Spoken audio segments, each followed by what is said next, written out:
we look at this business as getting the opportunity to serve others. A lot of big life events that people go through in life. And honestly, buying a house is Huge. one of the biggest ones, especially in the finance department. Obviously having children and, all of those things are big heights of your life. But as far as finances go, a home is the biggest purchase that someone's ever going to make instead of being. Hey, I'm Nate Carver, and welcome to Between Two Doors.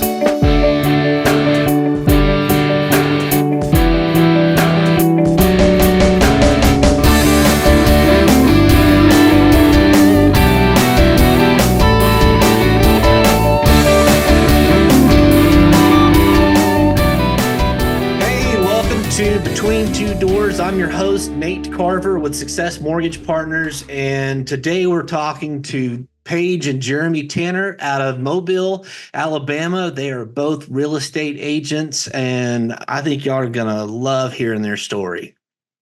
Hey, Paige. Hey, Jeremy. How are y'all doing? Hey, good. How are you? Hey, Nate, I'm doing great. Thanks for showing up today. Just want to have a nice conversation with y'all and see what we can do to get people in the Mobile area to know y'all. So right off, tell me, how did y'all get into the real estate business? You want to take it?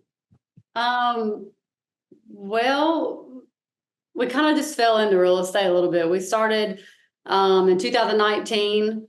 We just had a idea that we would start investing in real estate, and we thought that would really be the extent of it for us, was just investing. Our goal is to have passive income. It just snowballed into this really was a faith journey for us and has been into full-time real estate. So buying and selling, and we're still investing and selling to investors and doing all the things. So yeah, we love it. Yeah, I think for me, like Paige said, I kind of got the desire to own some form of investment that would bring in rent. When I was probably 19, I worked for Handy Lock self-storage for just on Saturdays. Mm-hmm. And so I just kind of got to see a little bit about what they were doing. And I also worked for another businessman who had rental property, and I just kind of was always drawn to it. And when I was a kid, I say a kid, early teens, teenage years, I built houses. And so I always liked real estate, liked houses, loved, it's funny, when I was 14, 15 years old, I always wanted to build new. And now I guess I have a more appreciation for like older homes and renovating homes and all that kind of comes with owning rental property too as well. But so I kind of got that bug early on. And then it was like I always worked with somebody whose dad did it, And so it's kind of like I just call them like nudges, like these little nudges like in this direction. We actually had a meeting with our CPA, who we completely love. And like I think it was 2016 or it was pretty early on. I said, "Hey, Jerry, one day I'm going to own rental property, and I'm going to need you to help me with the taxes." And she just like pushed her books away,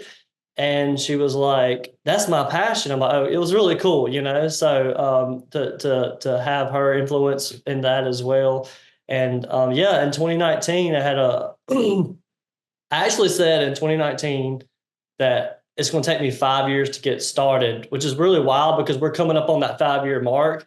And now we've like completely just dove into real estate. It started out with, investing in rental property. And then I think I kind of always wanted to have like our own business. I mean, I thought about everything, but like the most passion was real estate. So it kind of made the most sense. So here we are, almost at that 5-year mark. And And y'all are having a fantastic year, too. Yes, sir. Yes, sir. We're grateful. Yeah. Saw y'all's numbers and I was like, man, y'all are doing awesome. So kudos to y'all. That doesn't happen by accident. So let's see. When did y'all did you get in on the listing side first? Were you looking for investment properties then, or did you start on the buy side when y'all both picked up your real estate licenses? So he got his license first, actually. he had been on me for a while to get my real estate license. 10 years. He had been telling me you should do it because I like to talk a lot and I can like literally talk to a brick wall.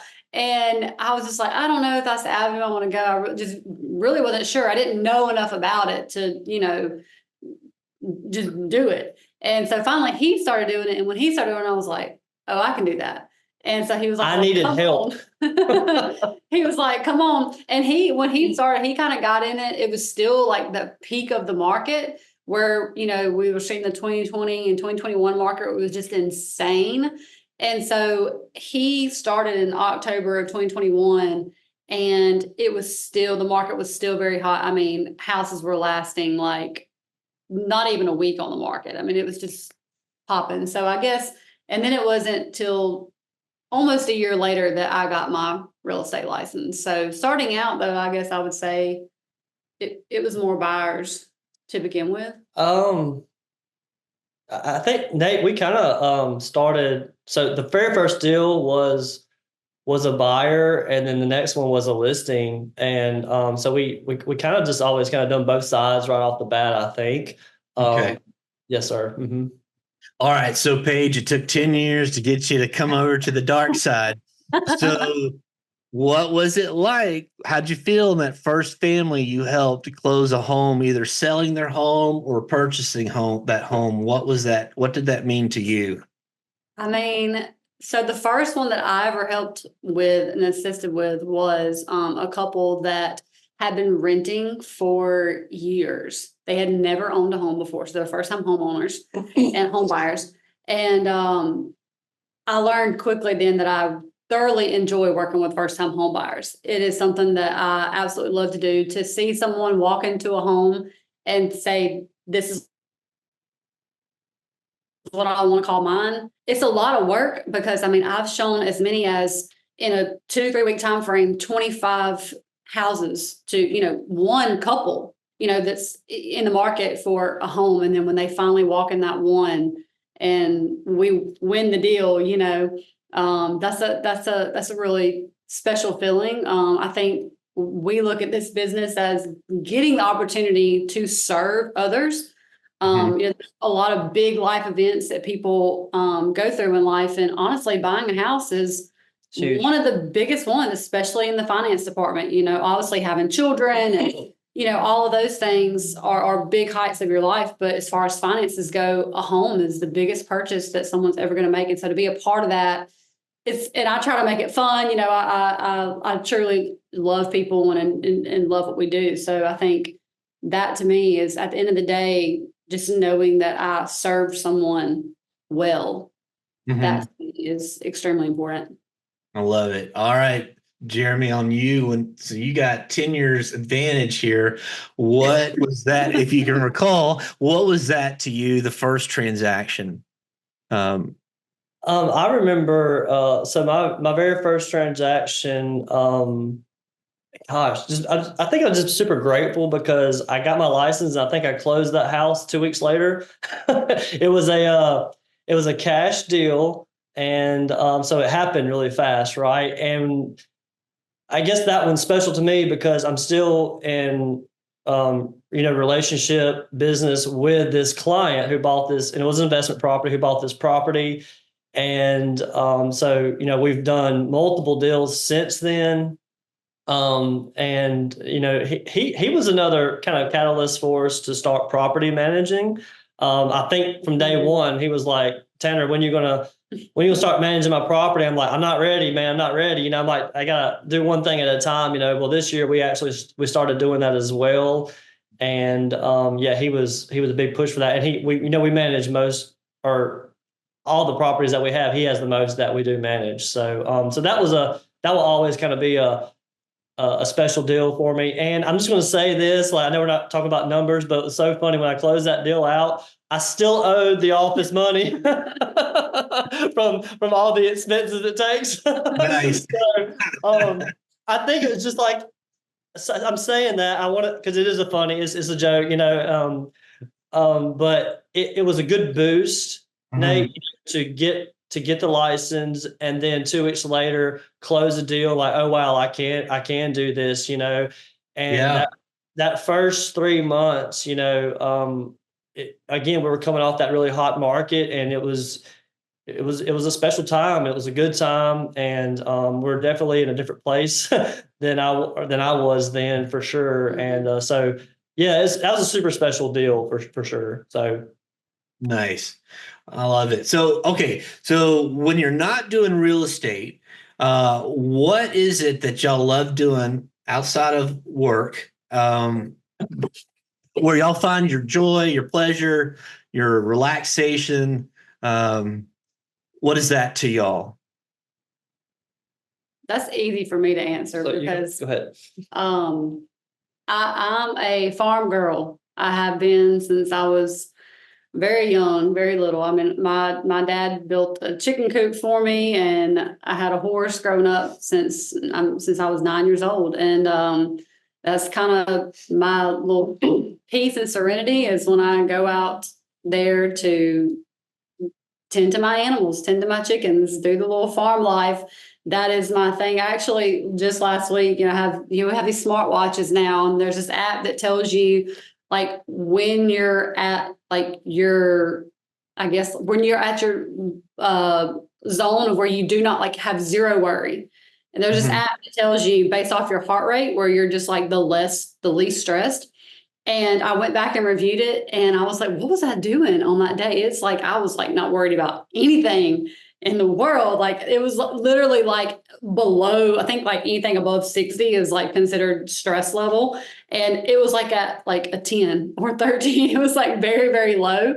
And I was like, what did I do Saturday? He was like, you were out in your chicken coop cleaning your chicken coop out. And I was like, oh, okay. Yeah, that makes sense because that's just like, that's one of my little hobbies. I sell farm fresh rainbow colored eggs on the side. And and so farm animals, and then of course, who doesn't like the beach and, enjoying being on the coast and from the coast. We love that too. But that for me on a regular basis, I would have to say that is probably what I love and enjoy the most is farming, planting flowers, and playing with my chickens.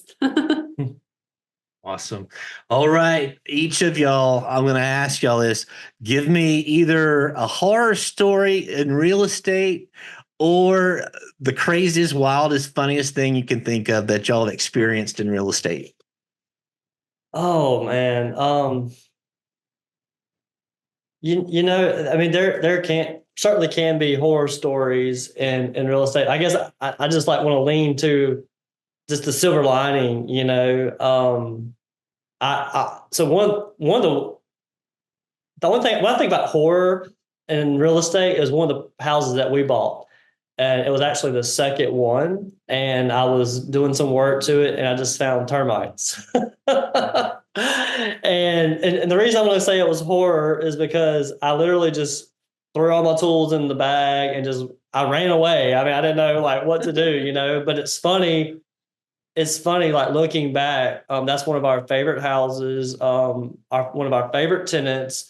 And, it's good to be able to look back at that now. And now it's like we kind of joke around, not for our buyers, but for ourselves. We like to buy them with termites, because we know how to deal with it. But I mean, I don't, real estate can, and this, Nate, real estate can just be it can be a roller coaster, but we really like we don't try to go with the flow, but on the emotional side, like we really want to be that rock on the bottom of the stream that, we're grounded, we're solid, and, we're here for our clients, and, whatever happens, we want to be here and just like Paige said, serve them. And just really be grounded for them. So we try to remain calm. I mean, we could talk about horror, but at the same time, like I just feel like there's always, especially with real estate, I had someone told us like it's really hard to screw up, because there's always that silver lining. You can always get out of whatever, if you're on the bottom on the roller coaster, you're on the bottom, there's going to be another peak, whether you're selling or you fix the property, whatever, I mean, I hate it, but I'm helping some clients right now that just had a fire, and again, wow. I mean, that's a horror story, it does it. it sucks. I mean, I don't know how else to say it, it does, but here's the optimistic side of that is, for one, no one was hurt. Okay. That's the ultimate, right? No one was there. Right. No one was hurt. Right. I mean, houses can be built all the time. You can't replace life, so, that's the main thing. But like, I mean, the bottom line is, and it's like I told them on the phone, and especially once I was hearing their feedback, they were calm. I was like, okay, guys, we're here with y'all. We're going to get through this with you guys, and Right. all this, whatever it takes, we'll be here with y'all, and we'll get through it, and then you'll have a nice new home, So, yeah, I think that might be the two kind of the craziest things. I think you hit on something real key there. As a real estate agent, it's not just about buying or selling a house. It really is a relationship Sure. with those homeowners or soon to be homeowners that goes well beyond a contract. And it's very personal, and it's very much a long-term relationship. It's good for y'all on that with helping them. I know people who've lost homes to fire, and that's a traumatic thing to begin with. And good on y'all. How about advice? Brand new, first time home buyer. What if you could give one key nugget of advice to a first time home buyer? What would that be? I want to say, just like, don't feel free to reach out, and hopefully, you had a realtor who has a relationship. That's what I want our first time home buyers to know. I guess maybe I should say it like that, is like, please feel free to reach out to us if you need anything, or if you have someone, just feel free to reach out and ask questions, because it is taking on a lot. We at one time were first time home buyers, and it's it can be a lot. There's a lot of, when you buy a home, you don't just get to chill, right? There's a lot of things you need to keep an eye on and look and maintenance and everything. I just think, like, I would like for people to know, like, you don't worry about trying to do it all yourself. Just feel free to reach out to someone and ask questions, and get the help that you need, and I think that with, I guess, kind of with anything, whether you're buying your first investment property or whatever, just feel free to ask those questions and reach out to somebody, and again, that's what we want to be. We want to be a resource for our people, for sure. So, Yeah. Awesome. Paige, anything you want to add to that? Don't go get a credit card while you're trying to buy your first home.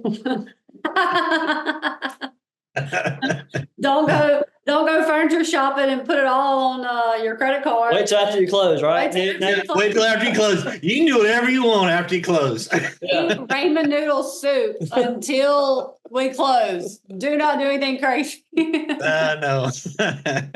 Well, that's something I always remind our clients whenever we have our loan consultations is, and don't go buy anything. We're getting a house. So yes. Just all the things. Don't do that. Well, this was great. I promised you 20 minutes, and we've about eaten that up. Folks, if there's how can anybody get a hold of y'all? How do they find y'all? We can be found if you're looking for social media. We are Team Tanner on Facebook and Instagram. You can find us on there. My telephone number is 251-680-3310. And Jeremy's telephone number is 228-990-4156. And we can either be reached there. And we also have both email addresses. Mine's Paige, Paige .Tanner, TANNER @remax.net. And Jeremy's is the same, right? Yep. Jeremy.Tanner @remax.net. Perfect. All right. I'm going to get all of those links put down below so that people can find y'all. I've had a wonderful time. I've met y'all face to face, and y'all got to endure one of my classes at your office. It was great, Nate. Yeah, it was great, man. You serve your clients like we do, like we try to, and we really appreciate that. So Yeah, we're absolutely. on the same focus here. So we appreciate you. Y'all too. All right. And that wraps that up. All right. We'll see y'all next time on another podcast episode of Between Two Doors.